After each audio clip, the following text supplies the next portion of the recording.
Chapter 10. I roused a distinctly grouchy Rodeo and poked him into a bleary stumble down the bus steps and into the dusky light of the parking lot with plenty of repeated promises like, "I got someone you gotta meet," and "It'll be worth it, I promise." Lester was waiting with his duffel at his feet, and his face got increasingly doubtful with every step Rodeo took down into the waking world.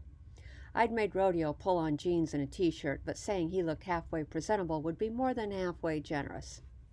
Rodeo was still Rodeo, though, and he wasn't the type to be inhospitable. "Howdy," he said with a nod at Lester. Lester gave him an up-and-down look. "Hi there," he replied. Rodeo rubbed at his face, then looked at me. "So," he asked, "what's up?" "I'm glad you asked," I began. "This here's Lester. We're giving him a ride to Boise." Rodeo said, "What?" at the same time that Lester said, "Now wait a minute."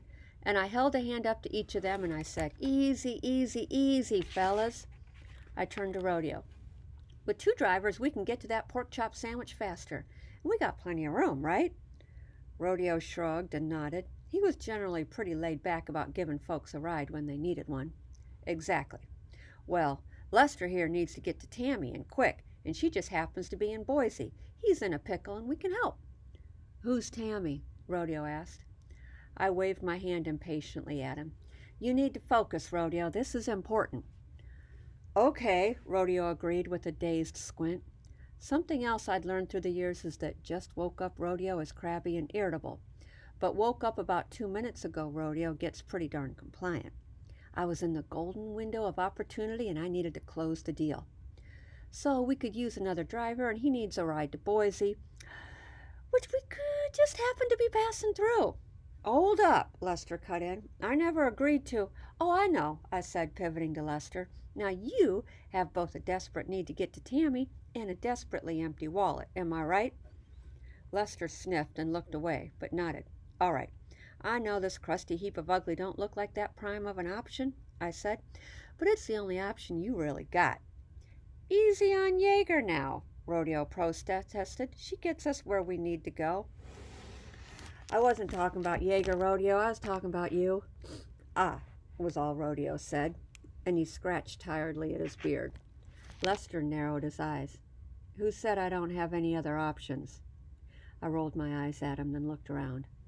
There was an old guy shuffling along, walking his dog on the sidewalk at the other side of the parking lot. "Hey!" I shouted at him. The man stopped and looked over at us. "Are you going to Boise?" I hollered. The guy looked left, then right, then back at us. "Me?" he asked. "Yeah, you going to Boise?" The man looked both ways again, then cocked his head at me. "No," he answered. "That's what I figured," I called and waved him goodbye. He shook his head and kept walking. I shrugged both palms at Lester and gave him an "I told you so" look. "See? You got any other options for free rides to Boise?" Lester looked at me, eyes wide and mouth open, and then Lester did something wonderful. He laughed. A big, deep, from down in his belly laugh. He shook his head and he laughed, and it was perfect, because Lester's laugh was just like Rodeo's eyes. It invited you right in and set you at ease. I realized I was smiling without ever planning on it, and a quick glance showed that Rodeo was smiling along too. "You're crazy," Lester said, still shaking his head. He wagged a finger at me. "You are crazy." "A little bit," I agreed, "but all the best people are." I looked over at Rodeo. "Go ahead, ask him the questions." Now, Lester is not the first person we ever offered a ride to. Far from it. We'd given all sorts of folks rides to all sorts of places over the years. Traveling from gas station to gas station like we did, we often ran across wayward souls who needed some help. And Rodeo is the helping sort. He just is. But he don't let just anybody on board Yeager with us. He always asks them the same 3 questions first, and they get a yes or a no based on their answers. For the record, I have no idea what the right or wrong answers are, but Rodeo seems to. Rodeo nodded and cleared his throat. He stepped closer to Lester. "All right.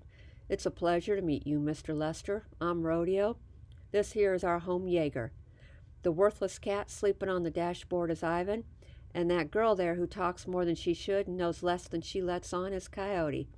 Rodeo lowered his chin and looked slow into Lester's eyes. Lester looked back, and I saw it happen. Saw him fall into the kindness that he saw in Rodeo's eyes. Saw his whole body ease up a little.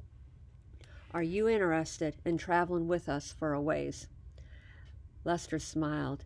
He shook his head and laughed a little in his throat. "Well, yeah, I guess I am, more or less." "Good. We'd be happy to have you. After you answer our questions. Ready?" Lester shrugged and nodded. "Okay, what is your favorite book?" Lester answered without hesitation. Their eyes were watching God. "Zora Neale Hurston." Rodeo smiled. Good answer.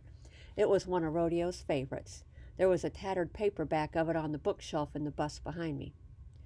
"Okay. And what, Lester, is your favorite place on this planet Earth?" Lester pursed his lips. His eyes wandered from Rodeo, drifted someplace far away. A look came over his face, a thoughtful kind of look. A private sort of smile played across his lips, but soft and small. "There's a beach," he said, and he sounded almost like he was talking to himself. "In Georgia. We used to go there in the summers when I was a kid. Meet my mama's family. We'd play all day on the water. Me and my cousins, my brother and sister. We'd play right through the sunset. Splash in the dark. One year, there was fireworks. I don't think I ever saw my mama smile the way she smiled when we were there at the beach every summer. Never heard her laugh like she did there, like she was a kid again." There was a beat of stillness. Lester's eyes cleared and came back to Rodeo. "There. That's my favorite place." Rodeo took a deep breath, held it, let it out slow through his nose. His voice, when he spoke, was a hoarse whisper.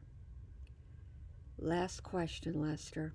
What," he said, "is your favorite sandwich?" Lester squinted at him. Then he answered just as quick and sure as he'd answered the first question. "The pulled pork sandwich at Stamey's Barbecue in Greensboro, North Carolina." I smiled again. A pulled pork sandwich is a good answer to just about any question. I looked quick to Rodeo. Rodeo's eyes were on me, his head to the side. I raised my eyebrows at him. Rodeo nodded once, then all at once a smile broke across his face. Rodeo was like that. When he made up his mind, his face knew as soon as his brain did. Sometimes a little before, to be honest. "Okay," he said to Lester, "you just got yourself a ride." Lester sighed and shook his head, but then stooped and picked up his duffel bag. Rodeo's face darkened. "Hold up." He eyed the duffel bag in Lester's hand. "One last question. You got a snake in there?" "A snake?" Lester exclaimed.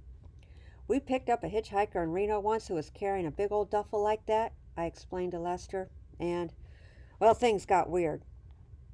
Lester shot me a look, then looked back at Rodeo. "No, man, I ain't got no snake in my bag." Rodeo smiled and yawned and then pushed open the bus door. "Welcome aboard, compadre. Make yourself at home and help yourself to the tomatoes." Lester shook his head again. I think he was seriously wondering what he was getting himself into, which was just one more sign that he was an insightful and perceptive sort of person. And then threw his duffel over his shoulder and stepped toward our bus. "What was that about a pork chop sandwich?" he asked me. But I just shook my head and waved him inside and said, "Long story, Lester. Welcome aboard." And that is how Lester joined our homeward journey.